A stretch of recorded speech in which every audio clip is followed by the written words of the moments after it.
Kemudian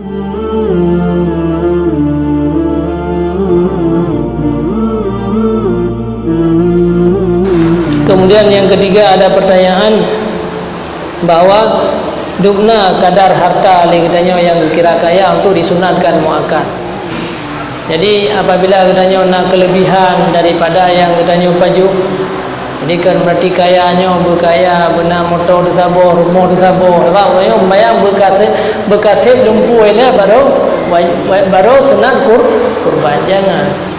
Jadi ada nama apa yang tak paju dia mencukupi untuk kebutuhan katanya, maka kalau sunat muakkad katanya untuk berkurban. Kan berarti hanya sunat ada kasihan tapi sunat sih katanya untuk berkurban. Karena yang perjuangan katanya untuk mendapatkan kebaikan.